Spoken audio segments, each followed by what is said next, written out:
Signal చాలా తక్కువగా ఉంది.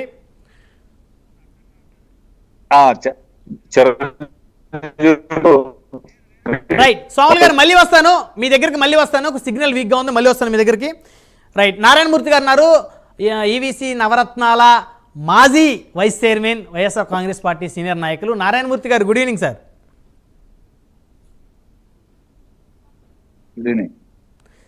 నారాయణమూర్తి గారు జగన్మోహన్ రెడ్డి గారి అభిప్రాయాన్ని మీరు ఏకీభవిస్తారా?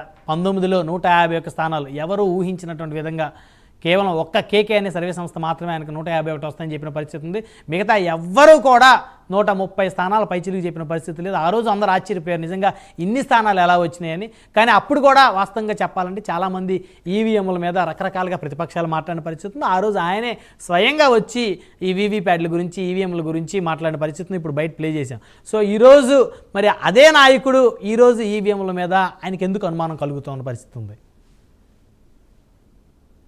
ఇప్పుడు ఆ రోజు డెమాన్స్ట్రేషన్ కూడా ఇస్తారని వేమూరి ముందుకు వచ్చిన సందర్భం 2019లో ఈవీఎంల ద్వారానే ఇది అయింది అని చెప్పేసి అపనమ్మకంతో మాట్లాడిన పరిస్థితులు. మరి ఇప్పుడు వచ్చేటప్పటికి మహారాష్ట్రలో జనసేన మీద అభ్యర్థి నెగ్గాడు 34 ఓట్లతో. అతను ఈవీఎంని మొబైల్ ఫోన్తో అన్లాక్ చేశాడని చెప్పేసి ఇండిపెండెంట్ కంప్లైంట్ ఇచ్చాడు. దాని మీద కేసు ఫైల్ అయింది. సాక్ష్యాధారాలతో పాటు వాళ్ళు సబ్మిట్ చేయడం వల్ల కేసు ఫైల్ అయింది. అదేవిధంగా కర్ణాటకలో కూడా ఇన్సిడెంట్ చూసాం, ఎలాన్ మస్క్ మాట్లాడడం చూసాం. అదేవిధంగా నేషనల్ పెద్దలు కొంతమంది కూడా టెక్నికల్ పర్సనాలిటీస్ మాట్లాడడం చూసాం. చూసిన తర్వాత మనం ఏం అంటున్నామంటే ఇది టెక్నికల్గా మెకానికల్గా ఉన్నది కాబట్టి ఆ మిషన్స్ ని నమ్మాల్సి, టెక్నాలజీ పెరిగే కొద్దీ హ్యాకింగ్ టెక్నాలజీ పెరుగుతుంది, అదేవిధంగా మ్యానిపులేటింగ్ టెక్నాలజీ పెరుగుతుంది.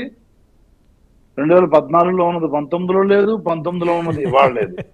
అనేక రకాలు ఇప్పుడు ఆర్టిఫిషియల్ ఇంటెలిజెన్స్ అని కూడా ఇవాళ వచ్చేసింది.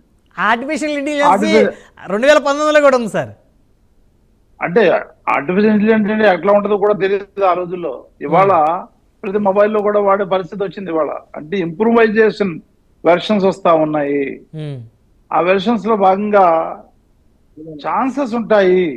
ఇప్పుడు అది ప్రూవ్ చేసిన వరకు ఎలక్షన్ కమిషన్ డెఫినెట్ గా అవకాశం ఇవ్వదు. అసలు ఎలక్షన్ కమిషన్ ప్రూవ్ చేయడానికి కూడా అవకాశం ఇచ్చే పరిస్థితి కనపడదు అక్కడ. ప్రూవ్ చేయడానికి కూడా ఇవాళ అక్కడ మోడీ గారు ఉన్నారు, అక్కడ ప్రధానమంత్రి. సుమారుగా 100 నియోజకవర్గాల్లో, ఎంపీ నియోజకవర్గాల్లో ఓట్లు అక్కడ ఏదైతే 17 ఉంటుందో దానికి కానీ, లేదంటే పోలేని ఓట్లకు కానీ, తర్వాత కౌంటింగ్ లో ఉన్న వాటికి కానీ తేడాలు వచ్చాయనేటటువంటిది నేషనల్ న్యూస్ వల్ల మీలాగా కొంతమంది జర్నలిస్టులు చెప్పడం ద్వారానే మనకు అర్థమవుతుంది. వాళ్ళు చెప్పిందే, మేం చెప్పింది కాదు. ఇట్లాంటి అనేక రకాలుగా ఇట్లాంటి రూమర్స్ వచ్చినప్పుడు, అనుమానాలు వచ్చినప్పుడు అవకతవకలు జరిగాయని ప్రజలు నమ్ముతున్న తరుణంలో ప్రజాభిప్రాయం ఇంపార్టెంట్ అవుతుంది తప్ప మనం ఏదో మోక పద్ధతిలో నేను పట్టుకున్న దాన్ని 3 కాళ్ళు అని వెళ్ళే పరిస్థితులు ఉండవండి. ప్రజలు ఏమనుకుంటున్నారంటారు నారాయణమూర్తి గారు?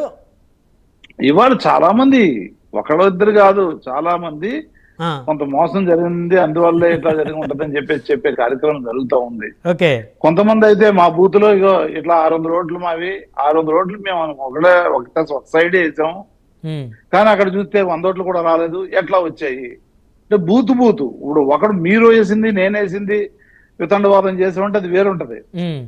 చెప్పాడులే పార్టీ మనిషి కాబట్టి చెప్తాడు, లేదంటే మనకు తమరు అంటే ఒక అభిమానం ఉంటది కదా, సినిమా యాక్టర్ అభిమానం, లేదంటే ఇంకోటో అభిమానం చేసి మీరేదో చెప్పారని అనుకోవచ్చు.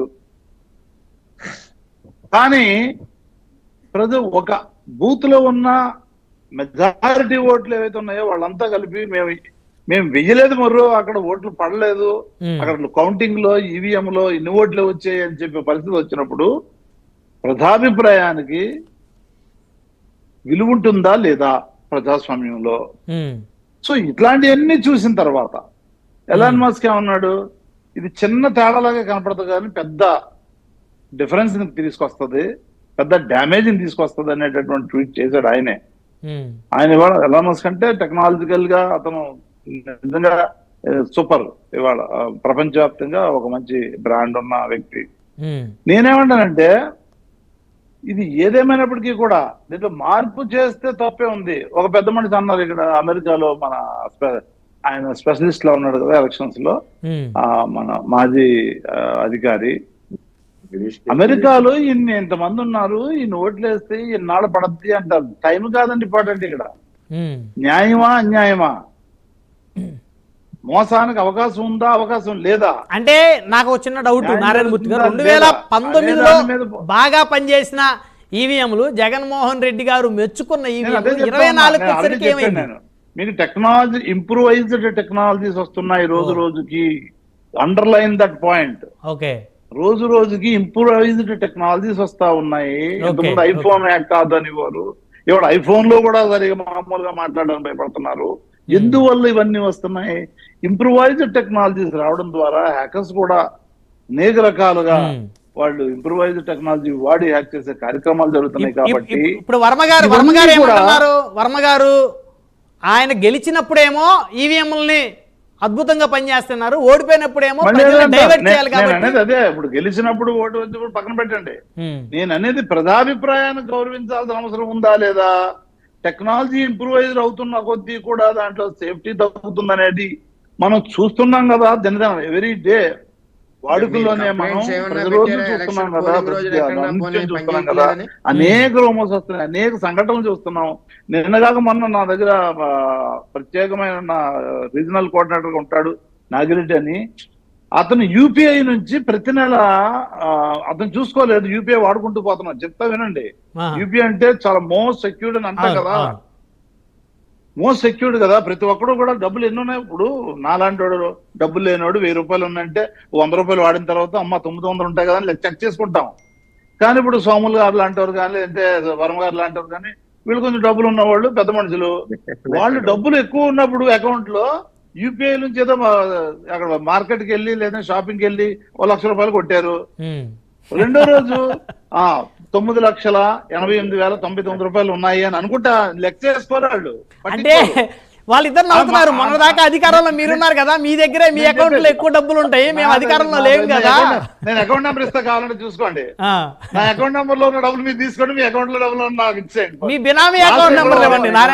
లాస్ట్ టైం కూడా వర్మ గారు ఒకసారి ఛాలెంజ్ చేశారు, ఏది 2019లో, మేము ఓడిపోతే నా ఆస్తి అంతా నీకు రాసి చేస్తాను, మీ ఆస్తి నాకు రాసి ఇచ్చేయండి అన్నాడు.